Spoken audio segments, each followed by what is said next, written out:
ओम। नमस्कार प्यारे बच्चों, नैतिक शिक्षा की इस कक्षा में आप सभी का हार्दिक स्वागत है। प्रिय विद्यार्थियों, जैसा कि आप जानते हैं, आज से हमारा FA4 सिलेबस जो है वो आरंभ हो रहा है। तो जैसा कि आप सभी बच्चों ने FA1, FA2 और FA3 में कार्य किया, उसी तरह FA4 का भी कार्य आप सभी अच्छी तरह से करेंगे, मुझे पूर्ण विश्वास है।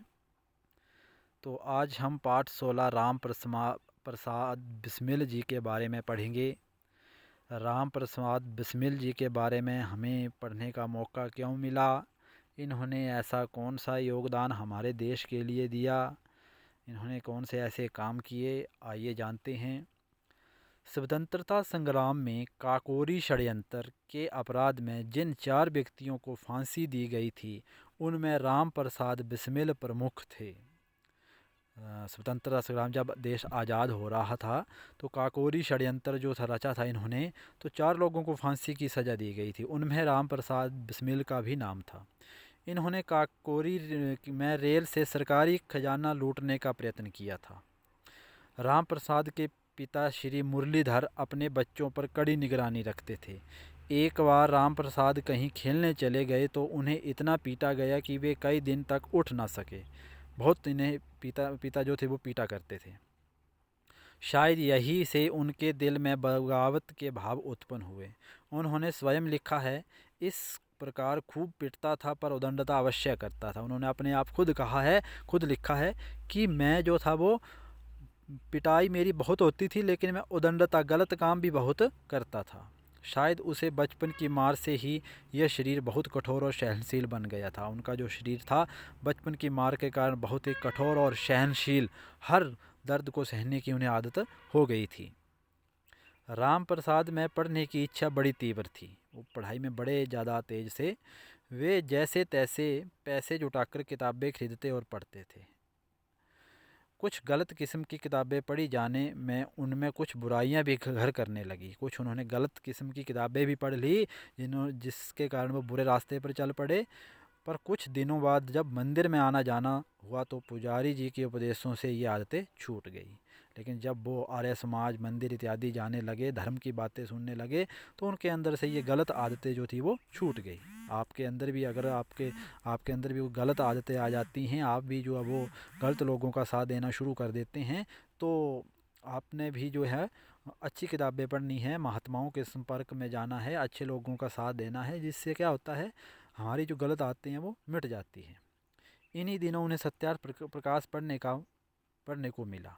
इसे पढ़कर उनके जीवन का एक नया अध्याय शुरू हुआ। सत्यार्थ प्रकाश, जिसमें सत्य के बारे में लिखा है, वो पुस्तक पढ़ने को मिली और उसे पढ़कर इनके जीवन का नया अध्याय जो था वो शुरू हुआ। उन्होंने स्वयं लिखा है कि इस ग्रंथ में उनके जीवन में स्वर्णिम पृष्ठ खुल गया। स्वर्णिम होता है सुनहरा, स्वर्णिम को अंडरलाइन करेंगे, स्वर्णिम होता है सुनहरा, सुनहरा पृष्ठ खुल गया। वे एक तख्त पर कंबल बिछाकर सोने लगे।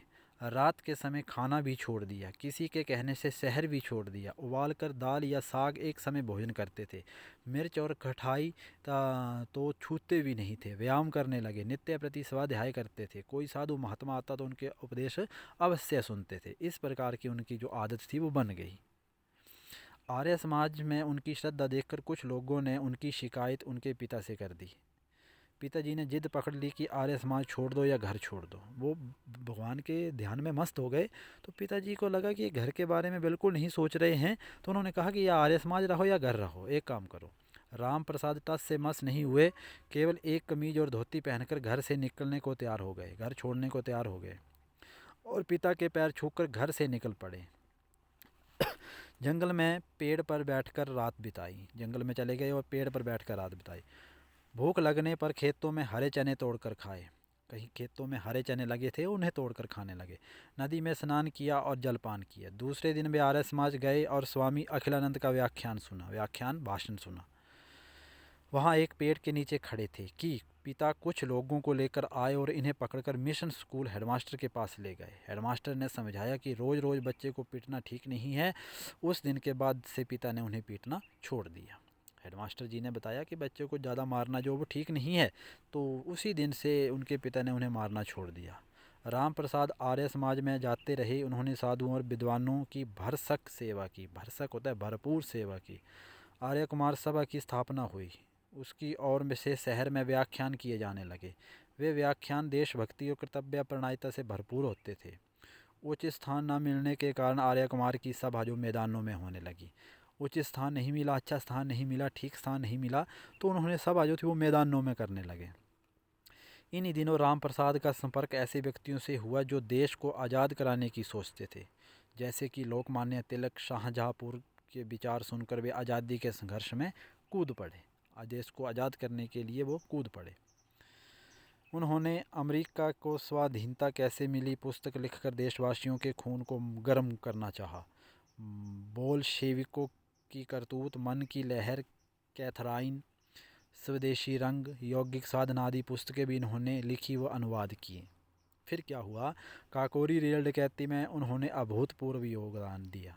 काकोरी जो रेल डकैती हुई, सोने का खजाना लूटा गया, तो इन्होंने अपना बड़ा योगदान दिया। इसी केस में पकड़े गए और 14 दिसंबर 1927 को उन्हें गोरखपुर जेल में फांसी की सज़ा दी गई। कब हुई इन्हें फांसी की सज़ा? 14 दिसंबर 1927 को गोरखपुर जेल में इन्हें फांसी की सज़ा दी गई। फांसी घर के दरवाजे पर जाकर उन्होंने कहा कि मैं ब्रिटिश साम्राज्य का विनाश चाहता हूँ।